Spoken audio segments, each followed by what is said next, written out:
Good morning and welcome to North Dakota Today. I'm Chris Berg with the one and only Callie Hubbard's joining us this morning. Welcome to the show. Yeah, thanks for having me. I'm excited to be back. It's good to have you. Happy Friday. Yeah, thank you. You as well. We're matching. We didn't plan that. Yeah, completely unplanned. I was like, I think I'll throw some purple on today. And then Callie, I walk in like, okay, we're going to look like we planned this, which we shouldn't have told them. We planned this whole thing. Just the entire show is going to be planned out to the second. Yeah, you have to, right? As we know, today is Juneteenth.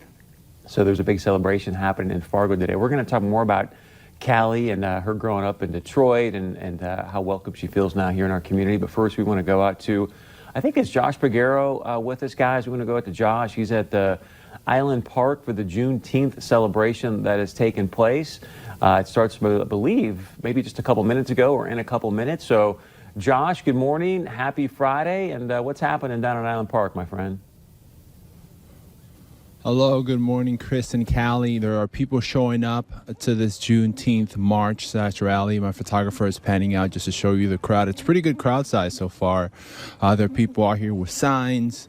Those, again, to commemorate Juneteenth, which, if many people don't know, it's when the emancipation to free slavery, when it was enacted in 1865 on June 19th in Galveston, Texas.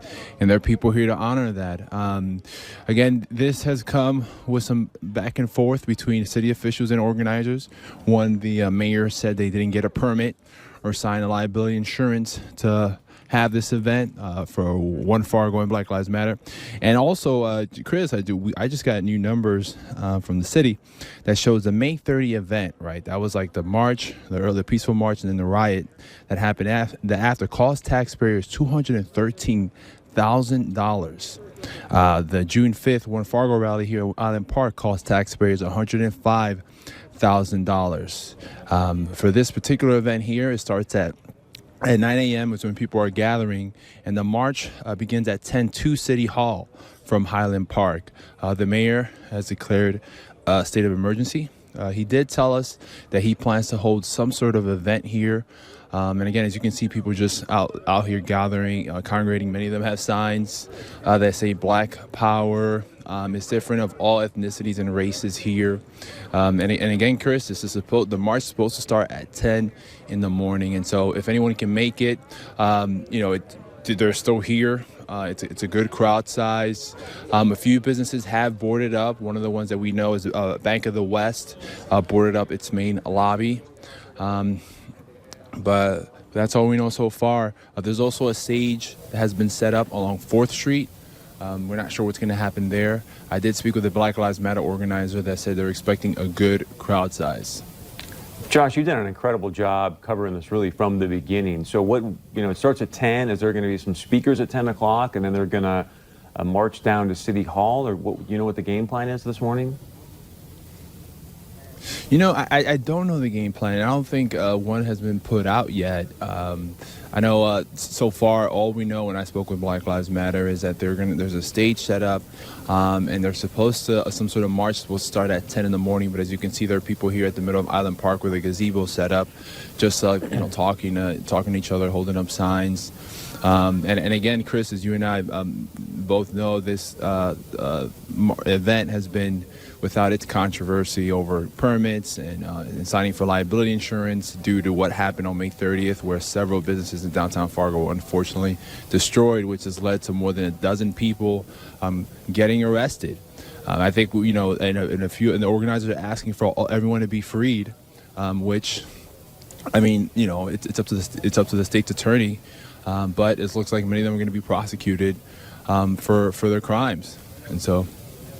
Yeah, and Joshua, I was down there a little bit earlier. Bank of the West had their windows boarded up. There was a couple other buildings, and I saw Fargo police kind of making some circles this morning, and it looks like behind you, they were kind of standing behind you in that shot there too, so they're kind of patrolling the area as well, it looks like.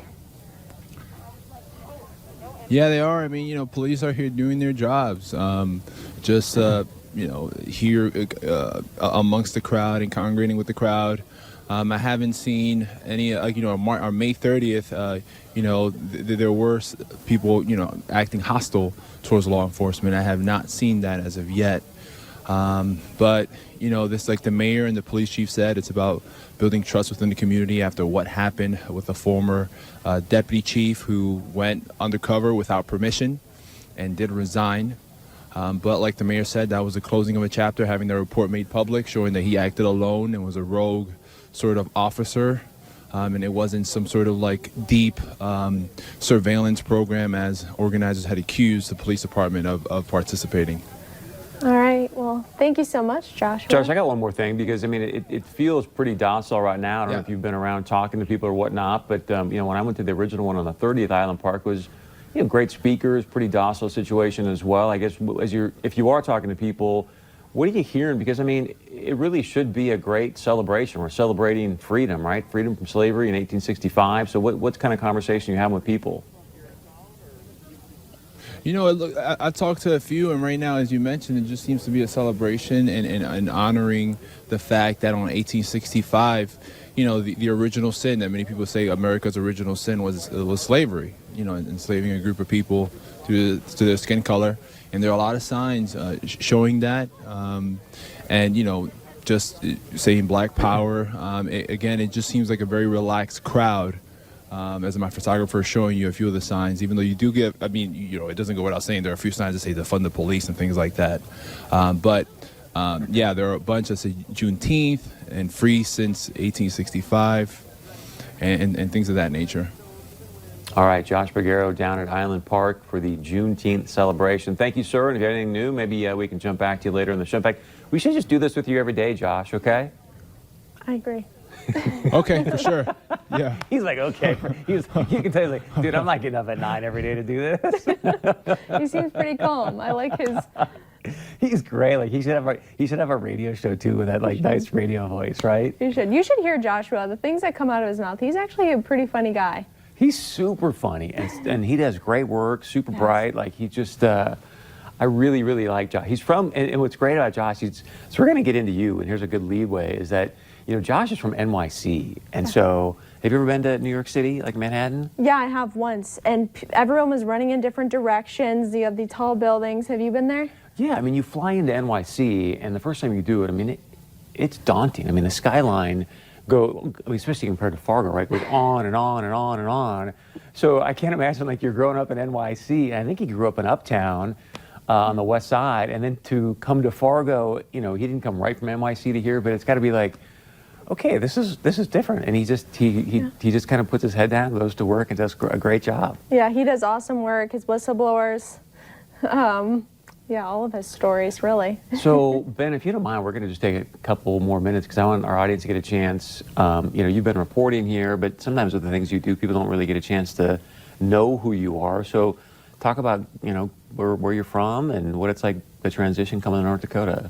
Yeah, so we do this thing in Michigan. I'm from the Mitten, and I'm from the northeast of Detroit in a place called Chesterfield Township. And yeah, so kind of, you know, growing up, we had to drive through Detroit a lot. I had to drive through Detroit to get to my university. I went to Grand Valley State. And there's kind of a set of rules that you are told as you grow up, you know, slow down when you get to a stoplight, but don't completely stop. Or my dad had a Mustang growing up, the ones where you take like the radio out. So whenever we would go into a gas station, if we had to stop, we'd have to take the radio out of the car in order to go just into the gas station if the convertible top was down. So stuff like that that you don't really think about, but in Fargo it's not like that. So you were taught to go to stoplights to slow down, but not completely stop because you thought like someone might come to your car and... Yeah, in Detroit, it was like that. Did you ever experience that? No, thankfully.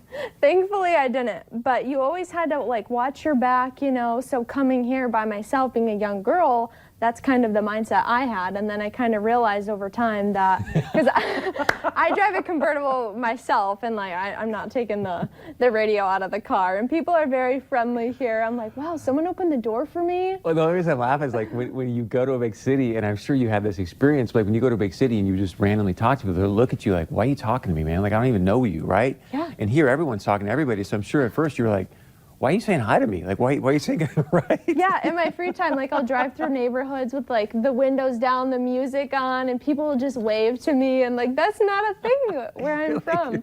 So it's really refreshing. People in Fargo are so nice. Two different worlds in the same country. I love that. So thank you for sharing that. Yeah, of course, anytime.